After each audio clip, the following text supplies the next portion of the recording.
Well, I have a little confession to make. During that last song that Tom was leading, they were starting off quietly. Rather than singing, I was just sitting quiet listening to you guys, and it blessed my heart. You guys are a pretty good choir out there, I'm telling you. Yeah. That was the worship team clapping. No, it was a blessing, and I just for a moment was thinking, gosh, if it blesses my heart to just hear that, to hear the church filled with the praises of God and His people, what must it do for His heart? You know, as He hears our small voices lifting up to Him and in faith and in diligence and in worshiping Him. No better way to submit to the Lord, is it, than by worshiping the Lord in song and in word. Well, my brethren, count it all joy when you fall into various trials, knowing that the testing of your faith produces patience. But let patience have its perfect work, that you may be perfect and complete, lacking nothing. And if any of you lacks wisdom, let him ask of God, who gives to all liberally and without reproach.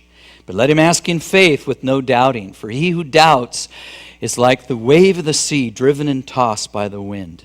Let not that man suppose that he will receive anything from the Lord, for he is a double-minded man, unstable in all his ways. Now, I'm not starting the book of James for you, but I did recite the first few verses because I can't help but wonder if James was maybe not thinking about Job when he wrote that opening statement. They really fit. As a matter of fact, later on in chapter 5, I believe it is, 4 or 5, James reminds us of the perseverance of Job. You've heard of it. And the intention that God had in his life and the reasons that all of that happened. So we're going to dive into this interesting book beginning tonight. Probably spend around 13 or 14 weeks in it. We're not going to belabor it too much.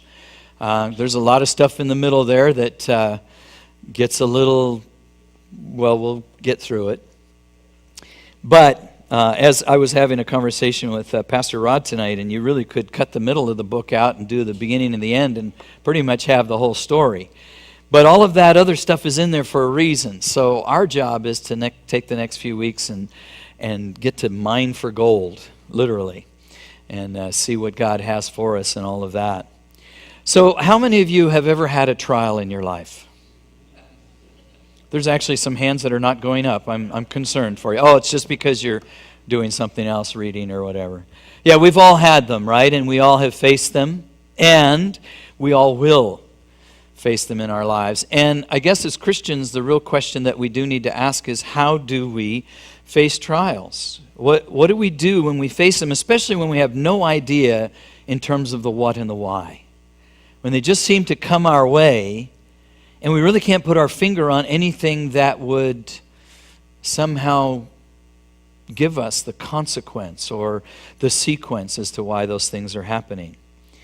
And really, honestly, there is no better example in all of the Bible than Job, because Job really is, if you would kind of put it generally, the greatest example of two extremes. A man that was so righteous and upright, the least that you might think in humanity deserving anything like this, and even as we'll see tonight, by God's own opinion, a man who was upright in every way, and yet God decided to send some things his way, to allow some things to happen.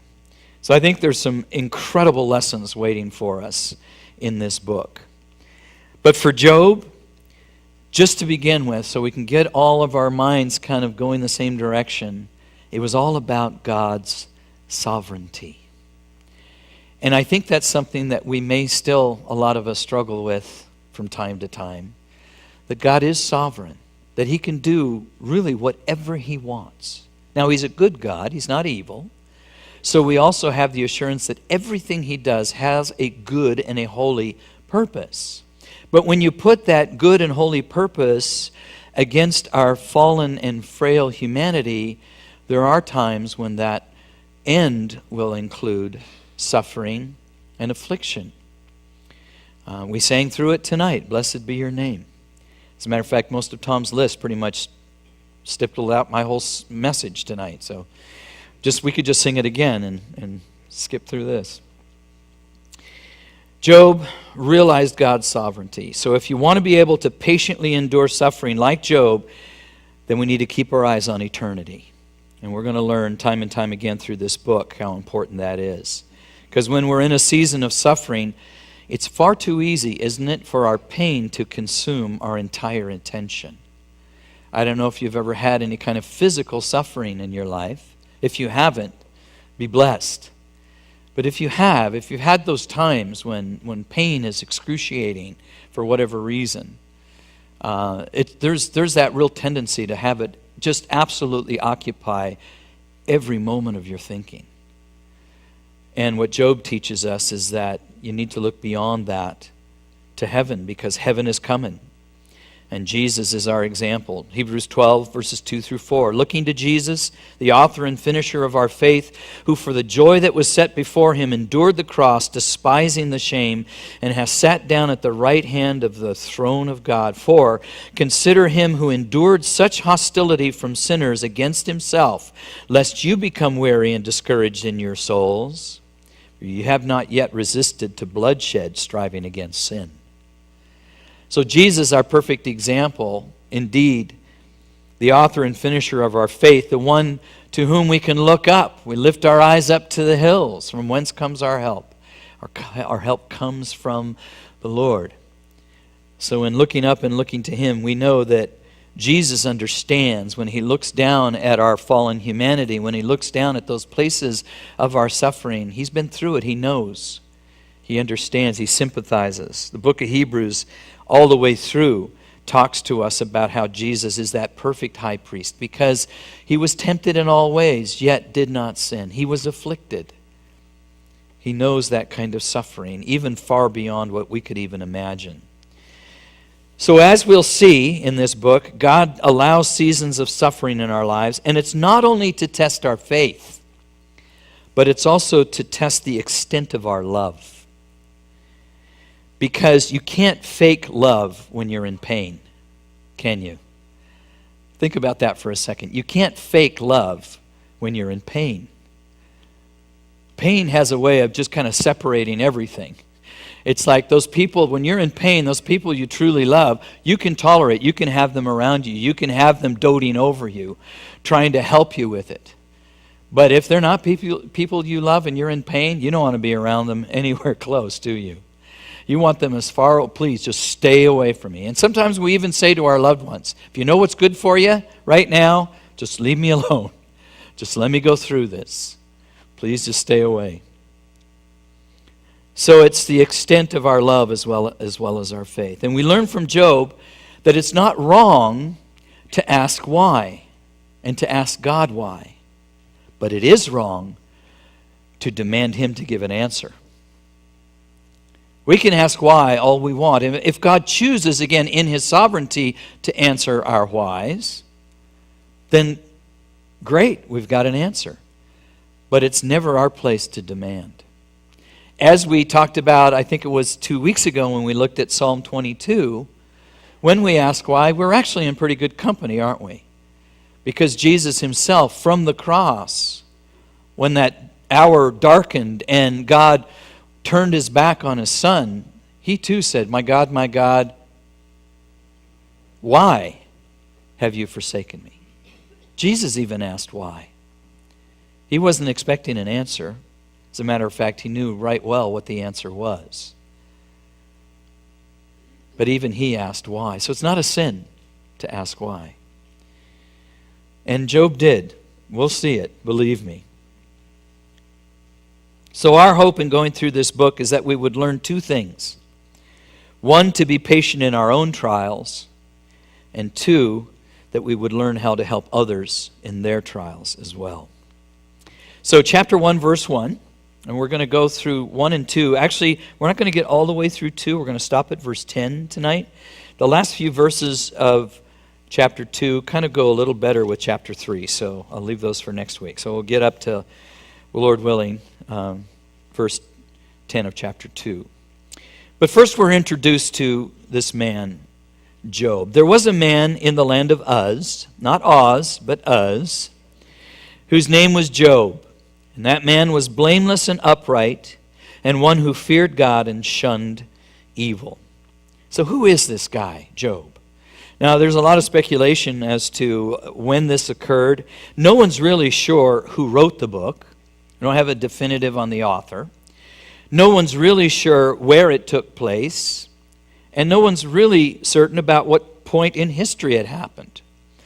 But we can make some deductions. We know for sure that Job was real because he's confirmed in the book of Ezekiel, but he's also confirmed, as I mentioned, in the book of James.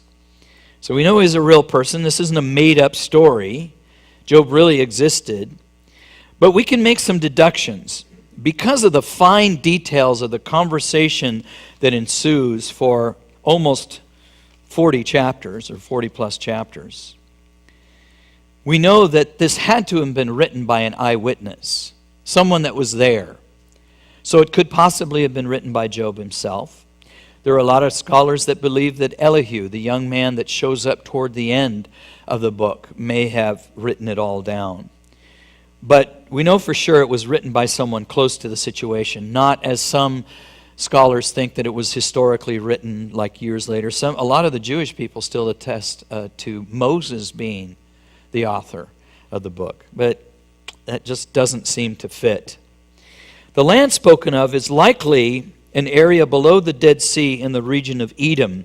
Uz is referred to by Jeremiah in Lamentations 4:21. Rejoice and be glad, O daughter of Edom, you who dwell in the land of Uz.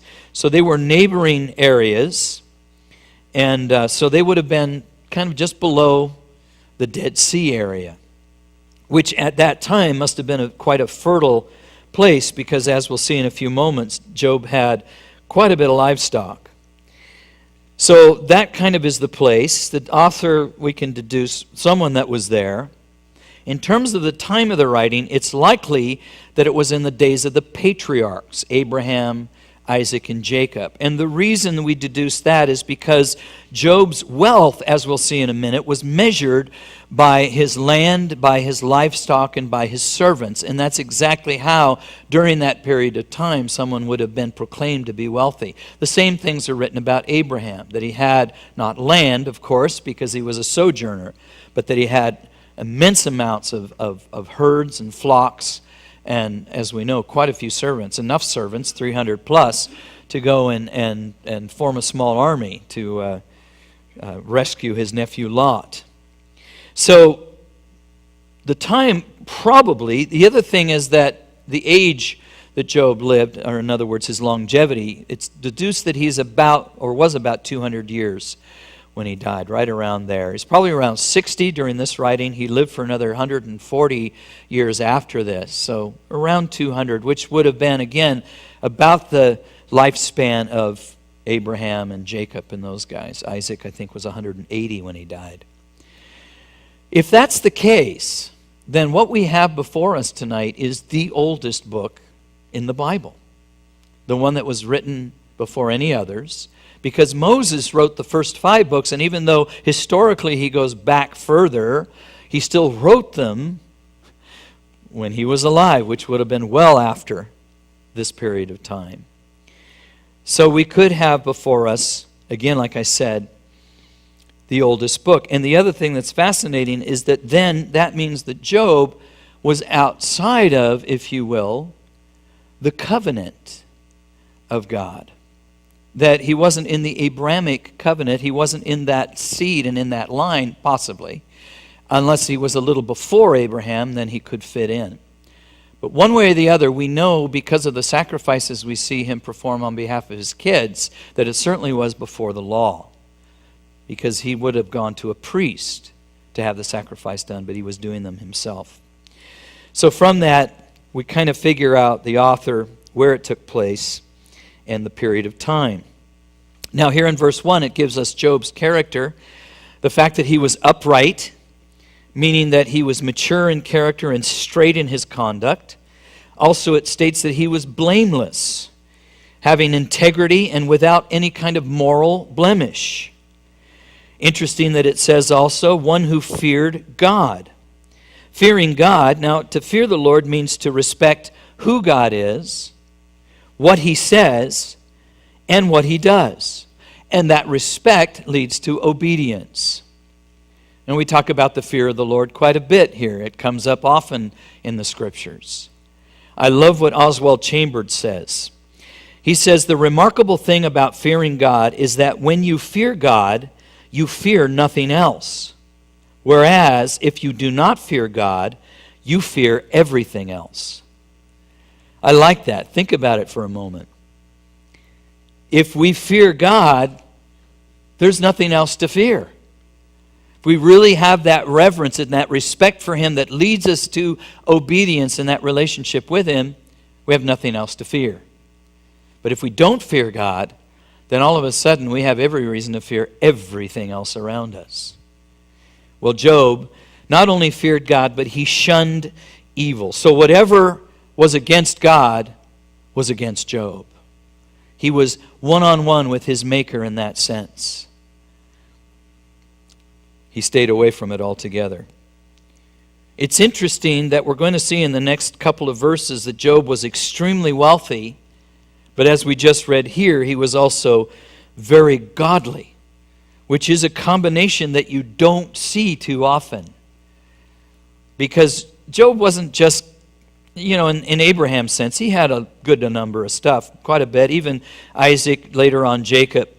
But Job was immensely wealthy for his day. Let's read verses 2 through 5 and get a taste of what all that was. And 7 sons and 3 daughters were born to him. Also, his possessions were 7,000 sheep, 3,000 camels, 500 yoke of oxen, 500 female donkeys, and a very large household, meaning servants and everything else. So that this man was, look at the title, the greatest of all people of the East. No matter where you traveled in the East, if you mentioned the name Job, they knew who you were talking about. Oh yeah, he's the one from Uz that has all of that livestock. He is quite an incredible man. How he has assembled that much wealth is just boggles the mind. Going on in verse 4, and his sons would go and feast in their houses, each one on his appointed day. And they would send and invite their 3 sisters to eat and drink with them. And so it was, when the days of feasting had run their course, that Job would send and sanctify them, and he would rise early in the morning and offer burnt offerings according to the number of them all. For Job said, it may be that my sons have sinned and cursed God in their hearts. Job did regularly. So here we get a little kind of biography of not only what the man had and who he was, but a little bit of his character as well, as it's kind of laid out here. Large families in the patriarchal times were a sign of and viewed as a blessing from God. The more kids you had, the more God blessed you. And the more sons you had, the bigger that blessing was. So having 7 sons and 3 daughters was already incredible. Oh, that man must be doing something really right to have that kind of blessing in his life. And then along with that, this immense household and all of these servants and all of this livestock. Just the fact that he had 3,000 camels. Camels in those days were like the top of the heap as far as having any kind of livestock was concerned. They didn't do an awful lot with horses in terms of travel. But camels, especially in that area, could get you from one side of the desert to the other. And it was quite affluent to have even a handful of camels. You could be known in your community. Well, he had some 3,000 of them. He was the guy to go to, your used camel lot. Job's used camels. Sorry. Now, it tells us kind of this whole list of what he has, and then it mentions his sons, that they had these feasts on each of their appointed day. Now, the appointed day is referring to their birthdays. So every time that one of the 7 sons, and who knows, they were maybe spread out through the year or close together, whichever it was, but anytime one of them would have a birthday, they had a big party at their own home and invited everybody to come, including their sisters. All 10 of them would get together. Now, what that shows us is that these children certainly must have enjoyed each other's company, because they're grown, as far as we know. And, when kids grow up, if they don't want to have anything to do with each other, unless mom and dad is forcing the issue, they don't have a tendency to get together on their own. But these guys did. And that really kind of shows us that Job and his wife raised these kids well. If they had that much love for each other and enjoyment to want to get together 7 times a year at least, to have these parties. And it also mentions that Job gave these sacrifices for his kids. He was concerned with them even though they were grown. Now, that doesn't necessarily indicate that these parties were these evil pagan bashes that these kids were having. It just shows the heart of a father who has integrity and a love for God. Because he's saying, my kids are getting together and there's a lot of frivolity there and they're having a lot of fun. And I've raised my kids as best I could, but who knows? Maybe there's that moment there in the secret recesses of their heart, they may have said something against God. Or they might have had an evil thought here and there. And Job's regular practice when his kids got together was not to get all worried and anxious and, oh my goodness, are they going to do well? But he rather was able to sit back, enjoy the fact that his kids loved getting together, that he had raised them well. And as soon as the thing was over, he would then, as it says, sent and sanctify. In other words, he would then, between him and the Lord, set his kids apart and give these sacrifices, one for each one of them. So 10 sacrifices after every birthday party. This is a pretty good gift right there. And I think that the key to the entire book of Job rests in the last 3 words of verse 5. Job did regularly. You see, we're going to be privileged to have the curtain of heaven pulled back in just a moment and see what was going on in the heavenlies. But the fact that Job, without knowing what was coming, had a regular routine of sacrificing to God, of humbling himself before the Lord. You see, when this calamity hits, Job worshiping God was not a foreign idea to him. It was not something new. It was not something that he thought, okay, now I better get to it. No. It was as natural as taking the next step because he did so regularly. It was his habit. It was ingrained into him, and his kids had seen it, When the first 2 moved out of the house and the other 8 are still at home, and they're having their celebrations, and all of a sudden Dad's going out to the back 40, and he's building an altar, and he's taking another bullock, slaughtering it, and burning it up before the Lord. Dad, why do you keep doing that? I'm covering you, kids. I'm covering you. And so they learned as they grew up. I guess it's a huge question we need to ask ourselves. Are we covering our kids? Now, we don't go out to the back 40 and slaughter a cow, but we do get on our knees, and we do intercede for them. We do lift them up before the Lord. Are you? Are you covering your kids constantly? And I don't care if they're in your house still or not. These kids weren't for Job. And now for a lot of us, there's now in-laws. There's a son or a daughter-in-law involved, and now there's grandkids coming. Are we covering them in prayer? Are we spending time on our knees, sanctifying them to the Lord, setting them apart before God, saying, Lord, please be with our kids, be with my kids. Lord, let them grow up to know you. Let them come to that place where they walk with you on their own. As I mentioned last week, I've got one that's already doing that, a 27-year-old, but I got 2 more. I got a 14 and a 13-year-old. Pray for me. We're just into the teenage. They're good kids. There's no 2 ways about it. As a matter of fact, my son got to play drums this morning. Bless this pop's heart. No kidding. Look over my shoulder. Oh, yeah, that's my boy sitting there. It was a real blessing. They're doing well. They're walking with the Lord. But I need to cover them. I need to ask the Lord the same thing I did for my older daughter. You know, when they're not under my influence anymore, when me and my wife are not that voice of reason for them and that help with those choices, will they make those right decisions on their own? And we pray, don't ever shun the power of prayer for your kids. Cover them. So like I said, the key to the whole book, Job did regularly. So this is our introduction to Job. Now, the curtain gets pulled back and we are privy to find out what's going on in the heavenlies. As a matter of fact, verse 6 through 12 I've labeled as, meanwhile in heaven. Verse 6. Now there was a day when the sons of God came to present themselves before the Lord, and Satan also came among them. And the Lord said to Satan, "From where do you come?" So Satan answered the Lord and said, "From going to and fro on the earth, and from walking back and forth on it."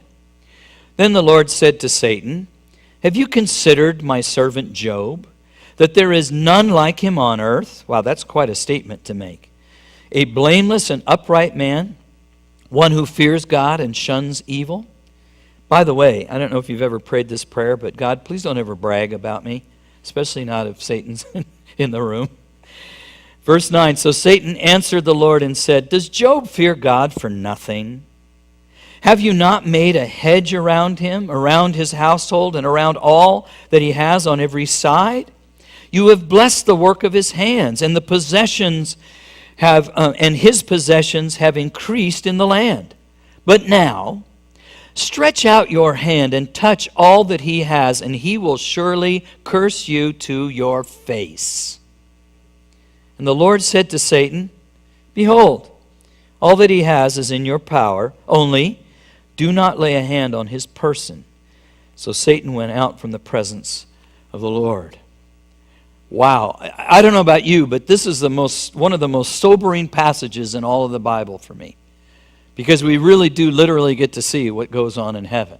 We have the angels, the sons of God, which are the angels, the created heavenly host, presenting themselves before the Lord. And that idea of presenting themselves is kind of like stationed in ranks. So this isn't just a casual kind of hang around the throne like, okay, here we are, God.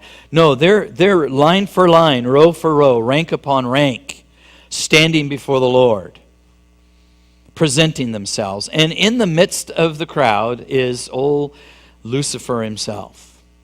Maybe a little more hunched over now than he used to be when he was that angel that covered. But God certainly pointed him out, singled him out, and asked him a simple question. From where do you come? Now it's interesting to note that as these angels are before the Lord, God called Job one of the most honorable titles that God could ever give to a human. And that's that of my servant. Have you considered my servant Job? And then he goes on to describe none like him on earth, blameless and upright, fearing God and shunning evil. So here's Satan. What have you been doing, Satan? And Satan says, well, basically, I've been going about the earth. So we know from that Satan certainly is able to roam the earth.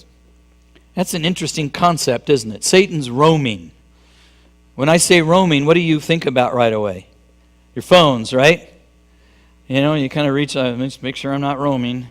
We go into Mexico several times a year, and as soon as we cross that border, boy, that phone starts roaming. Well, what does that mean, really? It's looking for a cell site, right? So when Satan says, yeah, I was roaming, it doesn't mean he's just aimlessly wandering. No, he's looking for something specific.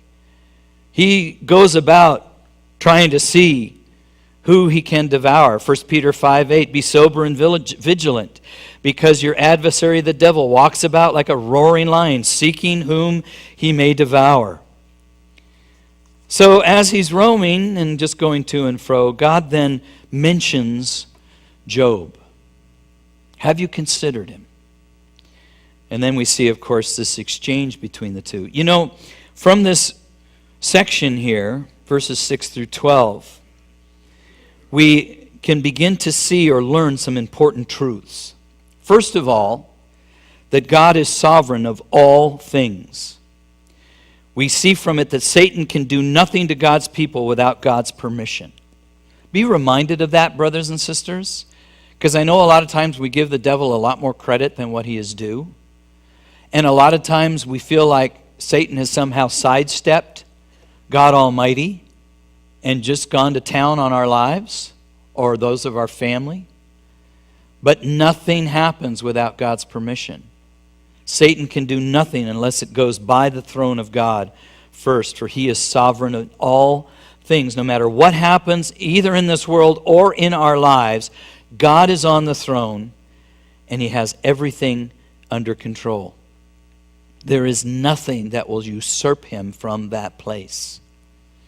And I know that's obvious to us, but it's always a good reminder, isn't it? It's good to be reminded that God is indeed sovereign and he has everything under control. The other thing we learn is that Satan has access to God's throne in heaven. I remember the first time I read through this as a young Christian thinking, whoa, I never thought of it that way. I never thought of the fact that Satan can just kind of pop in and have this conversation with God. Or I'm sure he took advantage of this time when all these sons of God, these angels, were presenting themselves. God, of course, started the conversation with Satan, knowing exactly how it was going to turn out, knowing exactly what Satan's responses would be. But he does have access to the throne, and he's also free to go about the earth, like we said earlier, roaming about. We also note from this passage that God found no fault with Job, but Satan did. Satan found quite a bit of fault. You know, as we read through, you kind of see Satan pointing at Job, right? Like, well, yeah, it's because you've protected him. It's because you've put a hand of blessing upon him. But now stretch out your hand and touch him, and he'll curse you to your face. But really, what was Satan doing? He wasn't attacking Job. He was attacking God. I mean, think about it for a moment. In a sense, what was Satan saying? He's saying, you know, the only reason Job fears you is because you pay him to do it. That's it. That's the only reason. You protect him, you prosper him as long as he obeys and worships you. You guys have kind of this little contract thing going together, right? He fears you because you pay him to do so. You bribe him, and you'll keep bribing him as long as he in turn worships you. Quite a nice little deal you got going there, God. But here's what I'm saying. Take it away from him and it'll all change, because you know what the bottom line is? You're not worthy to be praised. You're not worthy of worship. You have to pay people to honor you. Sounds pretty harsh, doesn't it? But that's exactly what Satan is saying. He's saying, does he obey you for nothing? It's because you've got all this stuff going for him. Well, God knew better, which is the reason why he gave Satan the opportunity, the permission, to go ahead and indeed touch Job's life, knowing full well that Job would pass the test. You know, the fundamental reason for Job's testing was to silence Satan's blasphemous accusations. And yet God knew. I know you read that and you think, gosh, are we just pawns here in this huge chess game? Well, no, we serve a sovereign Lord who is loving. And this wasn't just to prove a point to Satan and to shut him up. It was also to strengthen Job and refine him, as we'll learn together as we go through the book. Did Job serve God for nothing? Do we serve God only to get blessed? Is our walk with the Lord a constant bargaining back and forth? Do we kind of feed into what Satan said? Oh, Lord, okay, I'm going to be obedient as long as, I need this right now. So because I have this need coming up and I really want you to answer that prayer, here's what I'm committing to. I'm going to do this, this, and this. I'll come to church, 3 times a week, and I'll increase my prayer life, and I'll do some more reading, and I'll definitely worship as long as we can kind of get over here to this place where I need something. I know I'm the only one that's ever done that, subconsciously maybe. But we do, don't we? We tend sometimes to bargain with God. And that's not where it's at. We love him because he first loved us. We worship him because he's a good and a sovereign and a great God. So Satan can touch God's people only with God's permission. And God uses it for their good and for his glory. Romans 8:29, for whom he foreknew, he also predestined to be conformed into the image of his Son, that he might be the firstborn among many brethren. You know, when you're walking in the path of obedience and you find yourself in a severe trial, remind yourself that nothing comes into our lives that is outside of his will. Notice I clarified that by when you're walking the path of obedience. Because here's the thing about being disobedient. When we're disobedient, we don't have a leg to stand on. We can't say, well, maybe this has nothing to do with my sin. Maybe it does. But if we're walking in that path of obedience and suddenly things come our way, no matter what they are, we can be rest assured that nothing happens outside of God's will. Well, when Satan is given an inch, guess what he does? Verse 13. Now there was a day when the sons and daughters were eating and drinking wine in their oldest brother's house. And a messenger came to Job and said, the oxen were plowing and the donkeys feeding beside them, when the Sabeans raided them and took them away. Indeed, they have killed their servants with the edge of the sword, and I alone have escaped to tell you. And while he was still speaking, notice, while he was still speaking, another also came and said, the fire of God fell from heaven and burned up the sheep and the servants and consumed them. And I alone have escaped to tell you. And while he was still speaking, this didn't happen another day, it's going one right after another. And also another also came and said, the Chaldeans formed 3 bands, raided the camels, and took them away, yes, and killed the servants with the edge of the sword, and I alone have escaped to tell you. And while he was still speaking, another also came and said, your sons and daughters were eating and drinking wine in their oldest brother's house, and suddenly a great wind came from across the wilderness and struck the 4 corners of the house, and it fell on the young people, and they are dead, and I alone have escaped to tell you. I don't know if you've ever read through that passage before.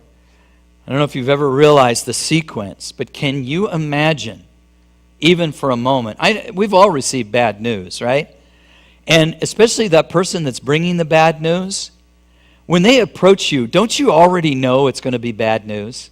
You just do, don't you? You can tell in their demeanor. You can tell in the way they're expressing themselves, because they're doing everything they can to somehow soften the blow, especially if they're a friend. And yet there it comes, and you see it, and oh my goodness, oh gosh, I can't believe that happened. But here's Job. That morning he got up. He knew his kids were getting together for one of their many celebrations. He was already preparing to sacrifice for them, as was his routine. Life was good, all that it should be. The sun was shining down on him. Just another day in the life of Job and his wonderful household and all of his kids and all of his livestock and land. It was great. His relationship with God was intact. And all of a sudden, on the horizon, he sees a man running. And this guy isn't running just to get someplace quick. He's running for his life. And he comes up to Job and he gives the first bit of news. First, it's the oxen and the donkeys and all those servants. Then, as he's still panting, trying to get out the message, the next one comes.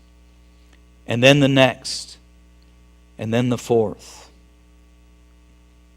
Isn't it interesting? No matter when God gave Satan permission to do this dastardly thing, Satan waited patiently until what? A birthday party. Didn't he? He waited until all the kids were together. And then he unleashed all of hell on Job's life and everything that he owned. 2 of them by humans, 2 of them by nature, quote unquote. The first one by humans, the Sabians. The next one by nature, the fire of God, which well could have been lightning from heaven. The next one, the Chaldeans, man again. And the last one, a great wind, more than likely some sort of tornado that struck the house and absolutely flattened it with all of the kids inside. Oh my goodness. What is Job going to do? You know, the assaults were, as I said, alternatively both human and natural. But Satan didn't waste any time. And notice how cruel. He makes sure that in each incident, one person only survives, so they can run and tell Job. And that last bit of news comes, and it's the news of his children.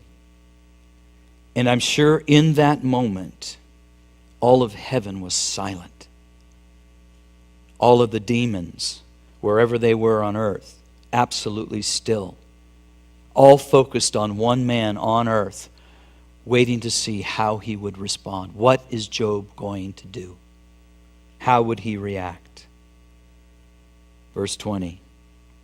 Then Job arose, tore his robe, shaved his head, and fell to the ground and worshipped. What? No, you could hear the scream from all of the demons and all of the demonic power.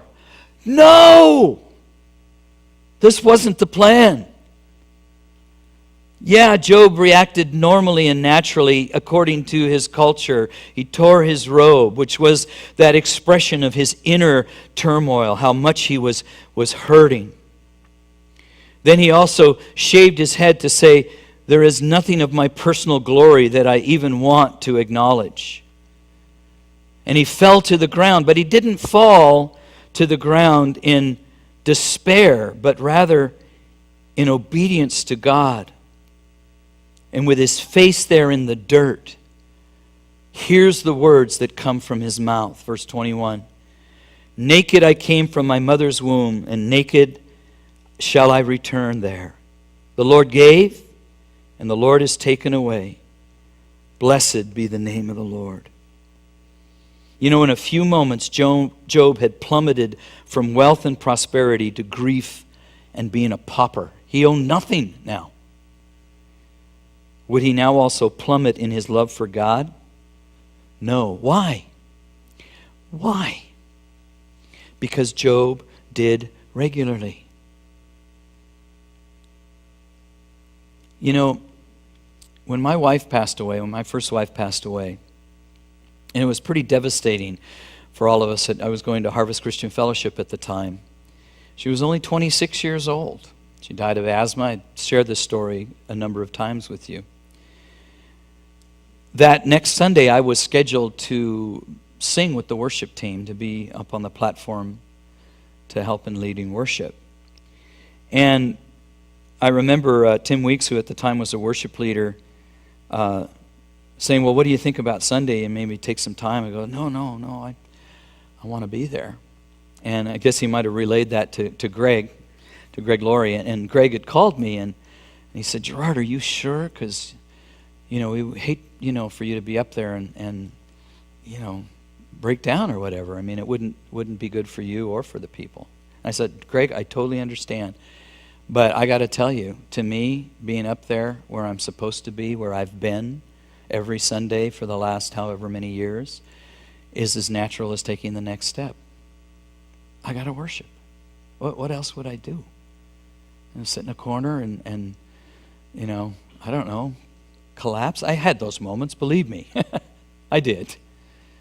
But for me, it was just, like I said with Job, just as natural as taking the next step. And I know that's because the Lord had instilled in me already this habit of worshiping Him, this habit of being there at His feet.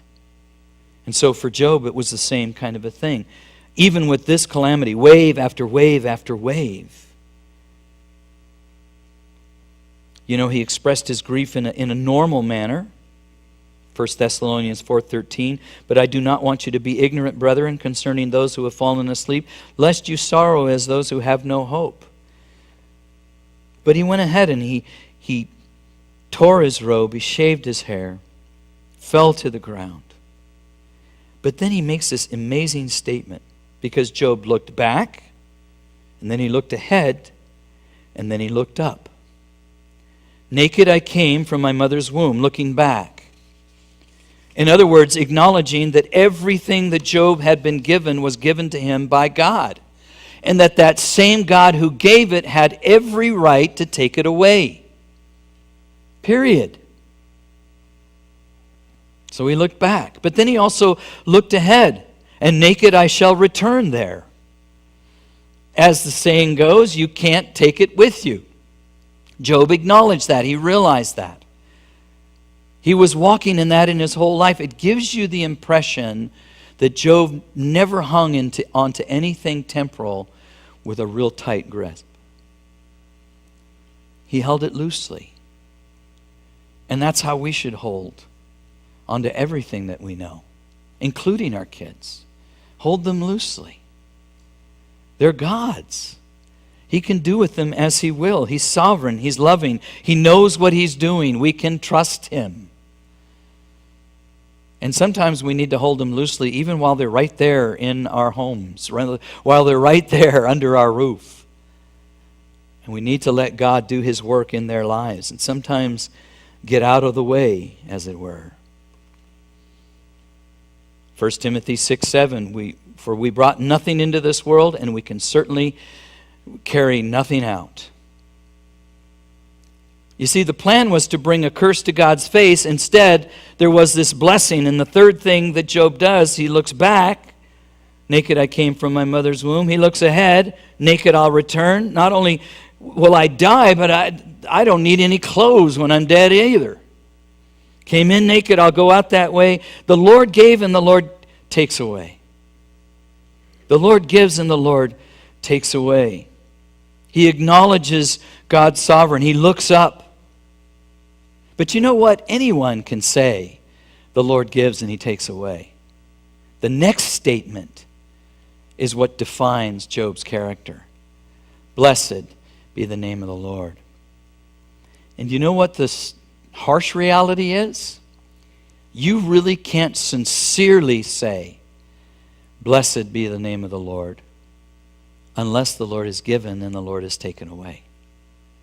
In those times when you've experienced that, that's when you find yourself looking up and with no hindrance and no blockage whatsoever of sin or self in your heart, you're able to say, oh, blessed be the name of the Lord.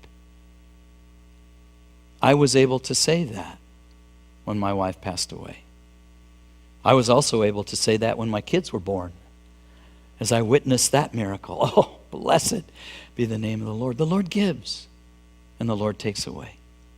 Blessed be His name. Job was able to do it. Well, it doesn't stop there. Don't panic. We'll be able to make it through. In all this, verse 22, Job did not sin nor charge God with wrong. So he kept his integrity. Now, verse 1 of chapter 2, again, there was a day when the sons of God came to present themselves before the Lord, and Satan came also among them to present himself before the Lord. And the Lord said to Satan, from where do you come? Boy, does this sound familiar? So Satan answered and said to the Lord, from going to and fro on the earth, and from walking back and forth on it. I was roaming, Lord, I'm looking for things. Then the Lord said to Satan, have you considered my servant Job? That there is none like him on earth, blameless and upright a man, one who fears God and shuns evil, and still he holds fast to his integrity, although you incited me against him to destroy him without cause. Well, guess what? Satan doesn't give up easy. If you think we have an adversary that'll ever lay down, you are wrong. He's tenacious. He's like rust. Just keeps coming. never stops until it's corroded everything around it. What does Satan say? So Satan answered, verse 4, the Lord, and said, skin for skin, yes, all that a man has he will give for his life. But stretch out your hand now and touch his bone and his flesh, and he will surely curse you to your face. And the Lord said to Satan, behold, he is in your hand, but spare his life. So Satan went out from the presence of the Lord and struck Job with painful boils from the sole of his foot to the crown of his head.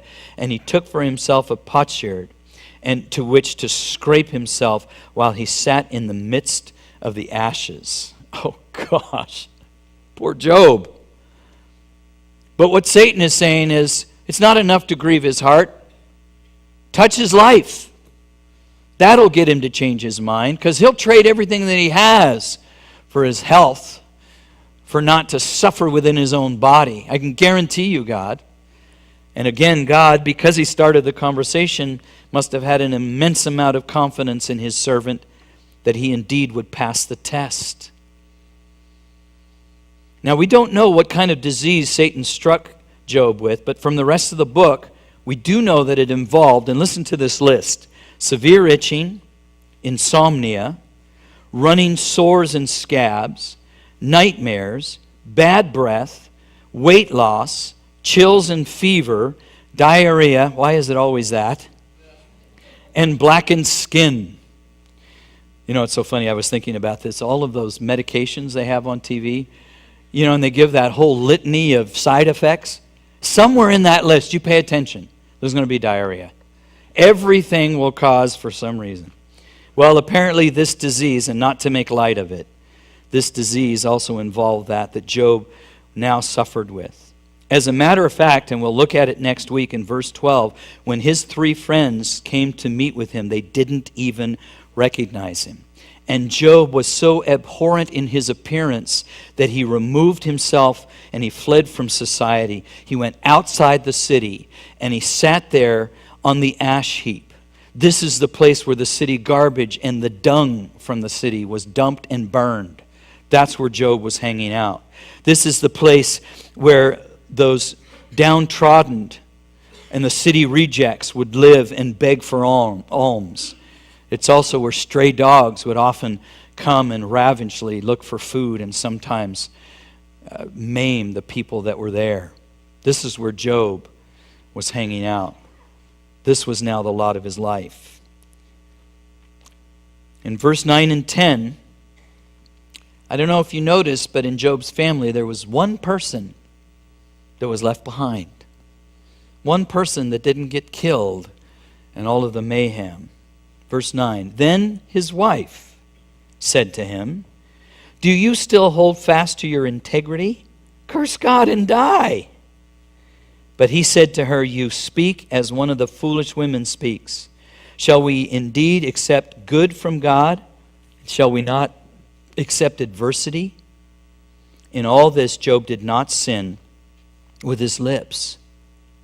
Now, curse God was the exact thing that Satan wanted Job to do. And now Job's wife is putting that temptation before her husband. You know, it's a sad thing, but it's true. Satan can work through people who are dear to us. I don't know if you've ever experienced it. Jesus himself had it happen to him, didn't he? Do you remember the exchange he had with his beloved disciple Peter? Matthew 16:22. Then Peter took him aside and began to rebuke him, saying, far be it from you, Lord, that this shall not happen to you. In other words, going to the cross, don't let it happen. But Jesus turned and said to Peter, get behind me, Satan. You are an offense to me, for you are not mindful of the things of God, but the things of men. Satan can use those that are dear to us, that are close to us. He's not above that at all. So here comes Job's wife. Now, in all fairness to her, as we're closing out, remember, she too lost everything.